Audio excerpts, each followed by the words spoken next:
Chief Wayne Christian. It's August 9th, 2021.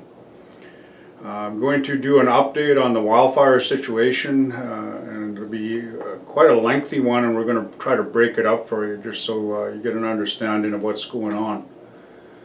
First of all, Kumipala Sean Tronson and myself, we took a helicopter tour this morning. We went around the entire perimeter of the fire. It's large. It's hard to understand the scope and breadth of this fire. We were able to see areas where the Monty Lake part of it went up Paxton Valley and what happened there, and how they've actually been able to stop it moving in that direction. We see that Monty Lake is actually going up the mountain back into the very steep terrain. We were looking at the origins of White Rock Lake fire, where it started and how they actually contained it there, but then it moved. And it really is a huge fire in all parts of it, right? The actual distance of it from an actual time, if you will, the area around Falkland is maybe 15 kilometers from where the fire is, and that's the Paxton Valley area. And like I said, they have got that under control. There are parts of the fire that are still out of control. The biggest concern that we saw this morning was in relation to the area they call Siwash Creek, which is just over the mountain from Round Lake and on top of the plateau above the Okanagan Indian Band. And in looking at that's where the most smoke is, that's the hot spot. And that's a concern we have, is in relation to the amount of fuel that's on the ground and the inaccessibility of the crews and how they can get in there. So we're concerned about it, just so you know. And that's kind of, like I said, over the mountain. It would come from the south if it came into our community. So you just need to know that that's sort of the facts about what we're doing. So we established an emergency operating center on August 6th. In response to the White Rock Lake fire. Our command process is comprised of staff, and we have Kumipala Sean Tronson. It's under his direction and led by him. You all need to know he has over 20 years of experience, 20 to 25 years of experience with BC Wild Services in fighting fire. He's been on a number of large fires up north. He's been over to Alberta to what took place in the Fort McMurray area. So he has a tremendous amount of experience in terms of fires and what they do and can't do. And he's got a team that he's been working with. We've been working closely and inserting ourselves in the BC Wild Services process. As an example, last night we attended their operational briefing and their strategic briefing, so we have a better understanding of what they're doing in terms of actual resources, where resources deployed, their different task force, and how they're doing that. And so we've inserted ourselves into that process so we get up to date. We're going to be attending those every day and getting that information to our EOC. So we will have up-to-date information, and I think it's really important. So the current fire, and the size of it is, like I said, 56,000 hectares, and it's approximately 25 kilometers from Salmon River Indian Reserve number 1, upper and lower. So what the BC Wildfire Services have in place is 165 on-the-ground firefighters, 138 structural protection firefighters, 16 helicopters, 53 pieces of heavy equipment and they're constructing guard, and additional support and contracts as required. And that's really what they have on the ground. There's been a lot of comments around that they're not responding quick enough, but what they're doing is using what resources they have and deploying them in different places depending on what happens. And it's been very difficult for them, but I say that they've done an excellent job with what resources they have. I think the public as a whole doesn't understand that it is limiting in terms of what they actually have in front of them. The weather, what can I say? There was a cool period just recently and some light rain happened. It actually cooled the fire down, which was good. But we're expecting over this next 5-day period an increase in the heat going up into the high 30s. So the weather plays a real factor in what the actions of the fire does. And so we need to understand that, pay attention to the weather and what's going on. It's really important. Structural protection, or homes. How do we protect the homes? Especially in the case of this specifically, if it comes in the Salmon River, the actual homes there. What we are doing, our Emergency Ops Center is compiling detailed information on the homes, doing an actual analysis of each home, what is there, what needs to be done, etc. And the crew has been out doing that. We're doing that in Salmon River. We're also going to extend that into IR number 2 here in Enderby, so that we get that, so that people know in terms of what we need to do. And we're using that information to go after additional resources for fire smart and things that need to be done, because of the weather and it's so unpredictable. And this year's heat wave, it created a lot of havoc. We were fortunate we have no fires within our community here on IR number 2, because that would be devastating, because we have homes that are, again, we're trying to find ways to make sure that they're protected during this period of time. So if you have any questions for protecting your property, we have a person in charge on the actual crew. His name is Joe, and this is his number, 250-803-2384. So again, Joe, for information on protecting your property, 250-803-2384. And just identify that you're from Splatsine and where you are, and he'll speak to you and let you know what's going on and where the actual crew is doing their assessments, etc. I think it's important. There's been a lot of confusion around alerts and orders. You know, people panicked, unfortunately, and began to say things and do things and listen to, you know, misinformation, specifically on social media sites like Facebook, spreading, you know, things. If you want information, go to our website, and the Emergency Ops Center will be issuing daily updates, and go to what we place on there. That's the information you need to look at. It's really important.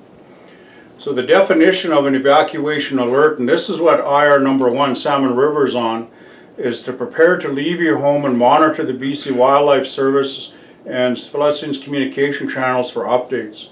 So people aren't being taken out, they're just put on alert. If something happens, we make sure that they're prepared and ready to go. So all residents really should be prepared in terms of have a go bag in case of an evacuation order.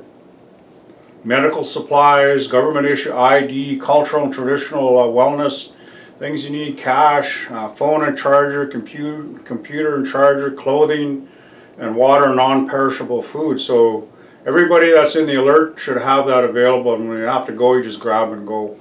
And I think it's really important that people make an evacuation plan and educate the residents in your home of that evacuation plan. And it's really important. There's actually a neighborhood evacuation plan available on our website and was delivered door to door. So you need to understand that you have to protect your home from wildfire using fire smart information, organize temporary housing with friends or family if in the event of an evacuation order, and monitor our website and our public alert system app that we've sent out, and the BC Wild Service map, which is also online, as they give daily updates. Now, an evacuation order, which we're not under an evacuation order anywhere in our community. So just understand that it's an alert, it's not an order. This is what an evacuation order does if one is issued. It means you have to leave your home and check into an evacuee reception center for further instruction. Evacuation orders would be delivered door to door to affected properties and published on all Splatsine channels. So if that happens, we'll do that kind of a process. And one of the biggest issues that come up if we actually have to go into an evacuation order, where do people go? And what we've been doing through our Emergency Operating Center is looking at other types of setting up an actual facility for people, 115-person camp which will contain beds and all of those things, setting it up so people can actually have a place to go. Because most of you would probably know that there are no hotels and rooms available. There's a lot of tourists, there's still tourist activities still going on. So we're trying to look at those options under our emergency ops center. So again, understand that we understand accommodation and people are panicking about where do I go? Well, we're looking at options for you. It's not like we haven't looked at things. We're just in that process of trying to get the proper authorizations to make that happen under our EOC, our Emergency Ops Center. So just understand that, it's really important. I guess the number one thing, and a lot of people have been angry and upset and attacking people verbally, and and it's not helpful. Yes, we understand that people have a lot of fear because you don't know, and I think we're trying to get that information out. We have to have a little bit of time to get organized, and I ask you for continued patience because we'll be doing daily updates every day on our Emergency Operations Center. They're doing one today. They're doing a briefing to council, and after that update, they're going to send that out to the community. They'll be doing that every day. So just understand that Splutsing as a whole is about the well-being of all our community, our total community. And if you have family and friends and over in Salmon River, IR number 1, get hold of them and let them know that you support them and possibly offer, if you have accommodation, if they can stay with you, if they get an evacuation order, whatever you need to do that. I think it's really important.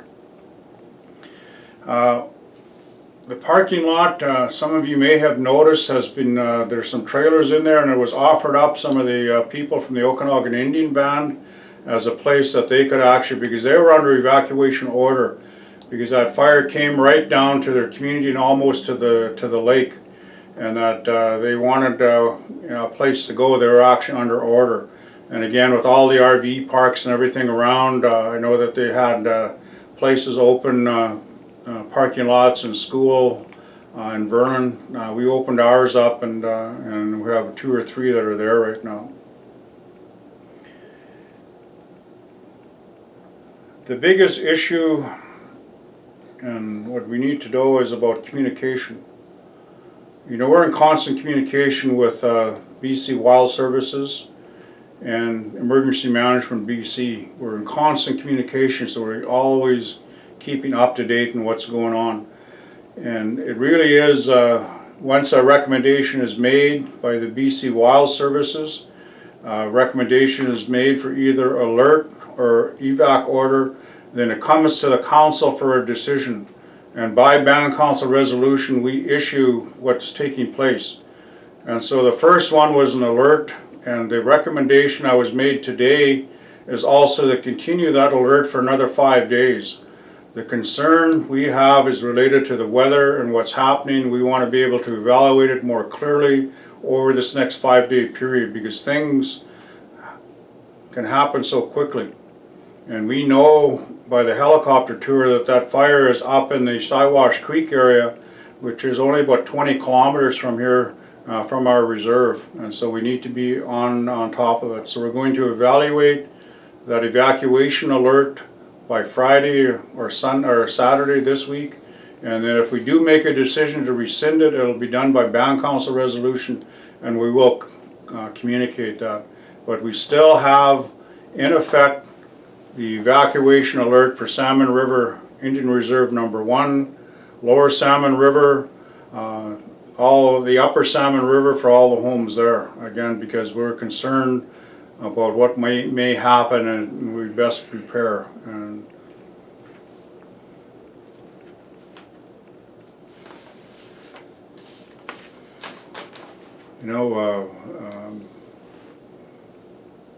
part of what's happened, and I think that it's hard to explain, but it's this year has been tremendous difficult time for people, with COVID, the isolation from each other and all of that happening, and then we had the 215 children show themselves and their survivors, the impact it had on them, and then we get hit with the wildfires.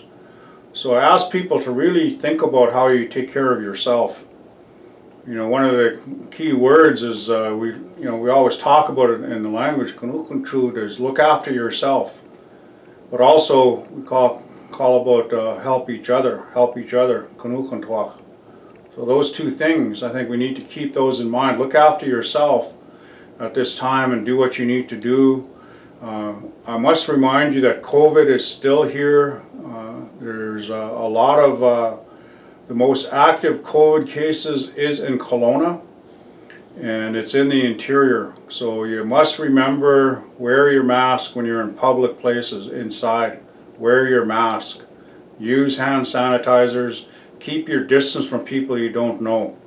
It's really, really important you understand that COVID is still here.